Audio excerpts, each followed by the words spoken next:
একটি ration card একটা পরিবার থেকে আরেকটা পরিবারে আপনারা কিভাবে ট্রান্সফার করবেন, কিংবা বিবাহিত মহিলাদের ক্ষেত্রে বাপের বাড়ি থেকে শ্বশুর বাড়িতে রেশন কার্ডটা আপনারা কিভাবে ট্রান্সফার করবেন, এছাড়া ডিভোর্সদের ক্ষেত্রে রেশন কার্ডটা আপনারা কিভাবে ট্রান্সফার করবেন অনলাইনের মাধ্যমে, কোন ট্রান্সফারের জন্য কোন ডকুমেন্ট আপনাদেরকে অনলাইনে আপলোড করতে হবে এবং অনলাইনের মাধ্যমে কার্ডটাকে আপনারা কিভাবে ট্রান্সফার করবেন, তার জন্য আপনারা কিভাবে অ্যাপ্লিকেশন করবেন, তার সম্পূর্ণ প্রসেস দেখানোর চেষ্টা করব আজকের এই ভিডিওর মাধ্যমে। আশা করছি ভিডিওটি আপনাদের সকলের জন্য হেল্পফুল হবে, তাই সম্পূর্ণ ভিডিওটি দেখবার অনুরোধ রইল। ভিডিওটি ভালো লাগলে লাইক করে বন্ধুদেরকে শেয়ার করবেন, পাশাপাশি চ্যানেলে প্রথম হয়ে থাকলে চ্যানেলটিকে সাবস্ক্রাইব করে পরবর্তী ভিডিওর আপডেট পেতে পাশে থাকা নোটিফিকেশানটা অন করে রাখবেন। অনলাইনে রেশন কার্ড ট্রান্সফার করবার জন্য সর্বপ্রথম আপনারা ফুড ডিপার্টমেন্টের এই অফিসিয়াল ওয়েবসাইটে ভিজিট করবেন। এই ওয়েবসাইটের লিঙ্ক আপনারা এই ভিডিওর ডিসক্রিপশান বক্সে পেয়ে যাবেন। এই পেজে ভিজিট করবার পর বাম পাশে সিটিজেন হোম বলে একটি অপশান রয়েছে, এই সিটিজেন হোম অপশানের উপর ক্লিক করবেন। নেক্সট পেজ আপনাদের সামনে এভাবেই ওপেন হবে। একেবারে প্রথম যে অপশানটি রয়েছে রেশন কার্ড সম্পর্কিত কর্নার, এই অপশানটির উপরে ক্লিক করবেন। পরবর্তী পেজ আপনাদের সামনে এভাবেই ওপেন হবে। এখানে আপনারা দুটো অপশান পাবেন। সেকেন্ড যে অপশানটি রয়েছে অফিস অনুমোদন প্রয়োজন পরিষেবা, এই অপশানটির উপরে ক্লিক করবেন। নেক্সট পেজ আপনাদের সামনে এভাবেই ওপেন হবে। প্রথম যে অপশানটি রয়েছে অ্যাপ্লাই অনলাইন, অনলাইনে আবেদন করুন, এই অপশানটির উপরে ক্লিক করবেন। পরবর্তীতে আপনাদের সামনে service through office approval online এরকম একটি পেজ ওপেন হবে এবং এই পেজে আপনারা রেশন কার্ডের সমস্ত সার্ভিসের অপশানগুলো পাবেন। পেজটাকে স্ক্রোল করে আপনারা একটু নিচের দিকে আসবেন। পেজটাকে স্ক্রোল করে নিচের দিকে আসলে ফর্ম 14 বলে একটি অপশান রয়েছে, অর্থাৎ 14 নম্বর ফর্ম। এখানে কিন্তু পরিষ্কারভাবে বাংলায় বলা হচ্ছে একজন ব্যক্তির একটি নতুন পরিবারে স্থানান্তরের জন্য আবেদন। নিচে যে ক্লিক টু অ্যাপ্লাই বলে অপশান রয়েছে, এই অপশানটির উপরে আপনারা ক্লিক করবেন। নেক্সট পেজ আপনাদের সামনে ওপেন হবে। এখন যে রেশন কার্ডটা আপনারা ট্রান্সফার করতে চাইছেন, সেই রেশন কার্ডের সঙ্গে যে মোবাইল নাম্বারটা লিঙ্ক রয়েছে, কিংবা সেই পরিবারের যিনি হেড অফ দ্য ফ্যামিলি রয়েছে তার রেশন কার্ডের সঙ্গে যে মোবাইল নাম্বারটা লিঙ্ক রয়েছে, সেই মোবাইল নাম্বারটা আপনারা এখানে এন্টার করবেন। এরপরে নিচে গেট ওটিপি অপশানের উপর ক্লিক করবেন। গেট ওটিপি অপশানের উপর ক্লিক করবার সঙ্গে সঙ্গে মোবাইলে একটি 4 ডিজিট ওটিপি আসবে, সেই ওটিপিটা এন্টার ওটিপির ঘরে এন্টার করবেন। এরপরে প্রসিড অপশানের উপর ক্লিক করবেন।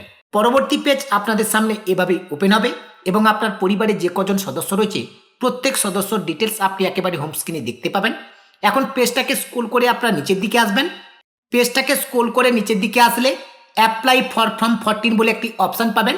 এর নিচে যে অ্যাপ্লাই নাও অপশান রয়েছে, এই অ্যাপ্লাই নাও অপশানটির উপরে ক্লিক করবেন। অ্যাপ্লাই নাও অপশানের উপর ক্লিক করবার সঙ্গে সঙ্গে নেক্সট পেজ আপনাদের সামনে এভাবে ওপেন হবে। এখানে সকল সদস্য ডিটেলস আপনারা দেখতে পাবেন। যে সদস্যকে আপনারা ট্রান্সফার করতে চাইছেন, অর্থাৎ যে রেশন কার্ডটাকে আপনারা ট্রান্সফার করতে চাইছেন, সেই রেশন কার্ডটাকে আপনারা সিলেক্ট করে নেবেন। সিলেক্ট করবার জন্য বাম পাশে যে চারকোনা বক্স রয়েছে, সেই চারকোনা বক্সটাকে সিলেক্ট করে নেবেন। এরপরে নিচে যে নেক্সট অপশান রয়েছে, নেক্সট অপশানের উপর ক্লিক করবেন। পরবর্তী পেজ আপনাদের সামনে ওপেন হবে। যে রেশন কার্ডটাকে ট্রান্সফার করবার জন্য আপনি সিলেক্ট করলেন, সেই রেশন কার্ডের ডিটেলস আপনি একেবারে উপরে দেখতে পাবেন এবং নিচের দিকে রয়েছে please enter ration card number, অর্থাৎ এখন এই রেশন কার্ডটা যে পরিবারে আপনি নিয়ে যেতে চাইছেন সেই পরিবারের যে কোনো একজন সদস্য রেশন কার্ডের নাম্বার আপনি এখানে এন্টার করবেন, অথবা সেই পরিবারের যিনি হেড রয়েছে তার রেশন কার্ডের নাম্বারটা আপনি এখানে এন্টার করে দেবেন। এরপর হচ্ছে প্লিজ সিলেক্ট ক্যাটাগরি, অর্থাৎ যে রেশন কার্ডের নাম্বারটা আপনি এখানে এন্টার করবেন সেই কার্ডটা কোন ক্যাটাগরির কার্ড, এই সিলেক্ট ক্যাটাগরি অপশানে ক্লিক করে কার্ড ক্যাটাগরিটাকে আপনি সিলেক্ট করে নেবেন। এরপরে নিচে যে সার্চ অপশান রয়েছে, সার্চ অপশানের উপর ক্লিক করবেন। সার্চ অপশানের উপর ক্লিক করবার সঙ্গে সঙ্গে যে রেশন কার্ড নাম্বারটা আপনি এন্টার করলেন, অর্থাৎ যে পরিবারে আপনি রেশন কার্ডটাকে ট্রান্সফার করতে চাইছেন সেই পরিবারে কতজন সদস্য বর্তমানে রয়েছে সকল সদস্য ডিটেলস আপনি নিচে এভাবে দেখতে পাবেন।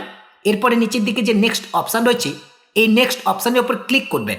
পরবর্তী পেজ আপনাদের সামনে এভাবেই ওপেন হবে। একেবারে প্রথমেই আপনারা দেখতে পাবেন রিলেশন উইথ HOF, অর্থাৎ হেড অফ দ্য ফ্যামিলির সঙ্গে আপনার কি রিলেশন রয়েছে সেই রিলেশনটাকে এখান থেকে সিলেক্ট করতে হবে। এর জন্যই relation with HOF of new family, এই অপশানের উপর ক্লিক করবেন। এখান থেকে রিলেশনশিপটাকে আপনারা সিলেক্ট করে নেবেন।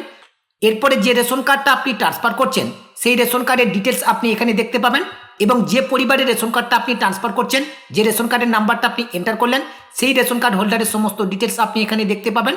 এরপরে নিচে যে অপশানটি রয়েছে reason for shifting to a new family, অর্থাৎ এই যে রেশন কার্ডটা আপনি একটা অন্য ফ্যামিলি অর্থাৎ নতুন একটা ফ্যামিলিতে নিয়ে যাচ্ছেন, কি কারণে আপনি এই রেশন কার্ডটাকে ট্রান্সফার করতে চাইছেন সেটা আপনাকে সিলেক্ট করতে হবে। এর জন্য সিলেক্ট রিজন যে অপশানটি রয়েছে এই অপশানটির উপরে ক্লিক করবেন। সিলেক্ট রিজন অপশানের উপর ক্লিক করবার সঙ্গে সঙ্গে এখানে কিন্তু রিজন দেওয়া রয়েছে ম্যারেজ, অর্থাৎ যদি বিবাহের পরে রেশন কার্ডটা আপনারা ট্রান্সফার করে থাকেন তাহলে ম্যারেজ অপশানটা সিলেক্ট করবেন। যদি আপনাদের ডিভোর্স কেস হয়ে থাকে তাহলে ডিভোর্স অপশানটা সিলেক্ট করবেন। যদি separate family create by mistake for child হয়ে থাকে তাহলে এই অপশানটা সিলেক্ট করবেন। যদি a member of the same family, অর্থাৎ এই সদস্য একই ফ্যামিলির যদি হয়ে থাকে তাহলে a member of the same family এই অপশানটাকে সিলেক্ট করে নেবেন। এই জায়গায় আপনাদেরকে একটা ভাইটাল পয়েন্ট জানিয়ে রাখি, যদি আপনারা এখানে ম্যারেজ সিলেক্ট করেন তাহলে কিন্তু আপনাদেরকে ডকুমেন্ট আপলোড করার সময় ম্যারেজ সার্টিফিকেট আপলোড করতে হবে। যদি আপনারা ডিভোর্স সিলেক্ট করেন তাহলে ডিভোর্সের যে সার্টিফিকেট রয়েছে সেই সার্টিফিকেটটা কিন্তু আপনাদেরকে আপলোড করতে হবে। এরপরে যে দুটো অপশান রয়েছে সেপারেট ফ্যামিলি ক্রিয়েট এবং এ member of the same family, এই দুটো অপশানের ক্ষেত্রে কিন্তু আপনারা চাইলে নিজেদের আধার কার্ডটাকে আপলোড করতে পারেন, সেক্ষেত্রে কিন্তু অ্যাপ্রুভ হবে। কিন্তু ওপরের দুটো ক্ষেত্রে ম্যারেজ সিলেক্ট করলে আপনাদেরকে ম্যারেজ সার্টিফিকেট আপলোড করতে হবে, ডিভোর্স সিলেক্ট করলে আপনাদের ডিভোর্সের সার্টিফিকেট কিন্তু আপলোড করতে হবে। শিফটিং রিজন এখানে সিলেক্ট করবার পর এরপরে কিন্তু আপনাদেরকে ডকুমেন্ট আপলোড করতে হবে। ডকুমেন্ট আপলোড করবার জন্য ডান পাশে এরকম অপশান পাবেন সাপ্লিমেন্টারি ডকুমেন্ট, এই চুজ ফাইল অপশানে ক্লিক করে আপনার ডকুমেন্টটাকে আপলোড করবেন। ডকুমেন্ট আপলোড করবার পর এখানে যে নেক্সট অপশান রয়েছে এই নেক্সট অপশানের উপর আপনারা ক্লিক করবেন। নেক্সট অপশানের উপর ক্লিক করবার সঙ্গে সঙ্গে পরবর্তী পেজ আপনাদের সামনে এভাবেই ওপেন হবে। এই পেজের একেবারে প্রথমেই কনফার্ম ইওর অ্যাপ্লিকেশনের একটা টার্ম অ্যান্ড কন্ডিশন দেওয়া রয়েছে, এই টার্ম অ্যান্ড কন্ডিশনটাকে আপনারা অ্যাকসেপ্ট করে নেবেন। টার্ম অ্যান্ড কন্ডিশনটাকে অ্যাকসেপ্ট করবার সঙ্গে সঙ্গে নিচের দিকে দুটো অপশান কিন্তু আপনাদের এনাবেল হয়ে যাবে, একটা রয়েছে গেট ওটিপি আর একটা হচ্ছে সাবমিট ওটিপি। এখন এই গেট ওটিপি অপশনের উপর আপনারা ক্লিক করবেন। গেট ওটিপি অপশনের উপর ক্লিক করবার সঙ্গে সঙ্গে আবার পুনরায় কিন্তু আপনাদের মোবাইল নাম্বারে একটি 4 ডিজিট ওটিপি আসবে, এটাই হচ্ছে ফাইনাল ওটিপি। এই ওটিপিটা এন্টার ইওর ওটিপি এই ঘরে এন্টার করবেন। এরপরে সাবমিট ওটিপি এই অপশনের উপর ক্লিক করবেন। সাবমিট ওটিপি অপশনের উপর ক্লিক করবার সঙ্গে সঙ্গে অ্যাপ্লিকেশনটা কিন্তু সাকসেসফুলি ভাবে সাবমিট হয়ে যাবে এবং হোম স্ক্রিনে আপনারা এরকম সাকসেসফুল একটি মেসেজ পাবেন যেখানে বলা হচ্ছে your ration card application of individual for shifting to a new family has been successfully submitted, অর্থাৎ এখন রেশন কার্ড ট্রান্সফারের জন্য অ্যাপ্লিকেশন সাকসেসফুলি ভাবে কিন্তু সাবমিট হয়ে গেছে। এখন কয়েকদিন আপনাকে ওয়েট করতে হবে, কয়েকদিনের পর কিন্তু আপনার এই অ্যাপ্লিকেশনটা অ্যাপ্রুভ হয়ে যাবে এবং আপনি চাইলে এই রেশন কার্ড ট্রান্সফারের অ্যাপ্লিকেশনের স্ট্যাটাসটা আপনি নিজেই চেক করতে পারবেন। রেশন কার্ডের সমস্ত রকমের কাজের অ্যাপ্লিকেশনের স্ট্যাটাস কিভাবে চেক করতে হয় সেই নিয়ে কিন্তু আমি একটা স্পেসিফিক ভিডিও আপলোড করেছি, সেই ভিডিওর লিঙ্ক এই ভিডিওর ডেসক্রিপশন বক্সে আমি দিয়ে রেখেছি, আপনারা চাইলে সেই ভিডিওটি দেখে নিতে পারেন। সেই সঙ্গে সঙ্গে একটি ছোট্ট আপডেট আপনাদের সকলকে জানিয়ে রাখি, রেশন কার্ড থেকে শুরু করে অনলাইন রিলেটেড সমস্ত রকমের কাজ আমি অনলাইনের মাধ্যমে খুব অল্প খরচে করে থাকি। যদি আপনাদের কোনো কাজ আমার থেকে করানোর প্রয়োজন মনে হয় অবশ্যই আমার সঙ্গে কিন্তু আপনারা যোগাযোগ করতে পারেন। আমার সঙ্গে যোগাযোগ করবার জন্য এই ভিডিও ডেসক্রিপশন বক্সে হোয়াটসঅ্যাপ এবং টেলিগ্রাম গ্রুপের লিঙ্ক দেওয়া রয়েছে, আপনারা হোয়াটসঅ্যাপ এবং টেলিগ্রাম গ্রুপে জয়েন হয়ে আমাকে SMS করতে পারেন। আজকের ভিডিওর আপডেটটি মূলত এ পর্যন্ত। আপডেটটি ভালো লাগলে অবশ্যই ভিডিওতে একটি লাইক করে এই ভিডিও লিঙ্কটি অন্য বন্ধুদেরকে শেয়ার করবেন এবং প্রতিনিয়ত নতুন নতুন লেটেস্ট ভিডিওর আপডেট পেতে রিচার্জ দৃষ্টি ইউটিউব চ্যানেলটিকে সাবস্ক্রাইব করে পাশে থাকা নোটিফিকেশনটা অন করে রাখবেন।